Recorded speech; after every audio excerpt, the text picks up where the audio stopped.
Yasir Nenama masih bersama Anda di Kompas Petang, Saudara. Di pemilihan Gubernur Jakarta, PDI Perjuangan belum memutuskan siapapun calon yang diusungnya meski sejumlah nama diajukan ke publik.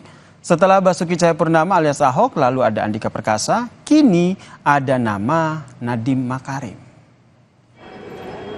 Tidak cuma Nadiem Makarim, Saudara, Menteri Pendidikan yang kali ini disebut, namun ada juga Sekretaris Kabinet Pramono Anung yang diajukan ke publik.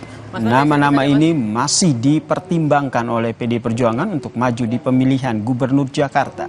Sementara itu, saat ini Andika Perkasa digadang-gadang menjadi calon wakil gubernur yang dipasangkan dengan Anies Baswedan. Namun, PDIP belum memutuskan mantan Panglima TNI tersebut maju sebagai calon wakil gubernur.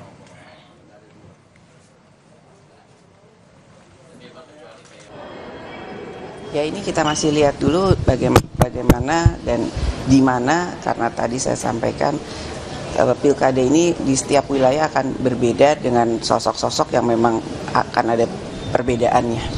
Jadi nama-nama yang muncul bahkan dari menteri-menteri juga kan muncul nama Mas Pram, mungkin juga kalau mungkin tertarik Pak Nadiem mungkin, atau ya banyak nama-nama yang kita pertimbangkan.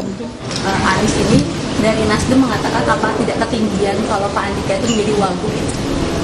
Pangkatnya apakah tidak ketinggian kalau Pak Andika ini menjadi wagub? Kan belum ada yang bilang Pak Andika jadi wagub. Sementara itu, Saudara, Gerindra resmi mengusung pasangan Ahmad Riza Patria dan juga komika Marcel Widianto di Pilwalkot Kota Tangerang Selatan. Wakil Ketua Umum Partai Gerindra Habibur Rahman bilang pengalaman yang matang dari Ahmad Riza Patria dengan Marcel yang dinilai seniman yang bersuara kritis terhadap pemerintahan menjadi pasangan yang pas untuk maju dalam pilkada. Gerindra optimis, Saudara, akan ada partai yang ikut berkoalisi dalam pemenangan Riza dan juga Marcel dalam Pilwalkot Tangsel ini. Ini menurut kami adalah duet yang ideal. Pak Ahmad Riza Patria ya cukup mapan di politik, sementara Pak Marcel Widianto dikenal luas di kalangan anak-anak muda. Ya. Kami berharap dalam waktu dekat segera bisa juga mendapat dukungan dari partai-partai politik lain sehingga akan mencukupi kuota pencalonan.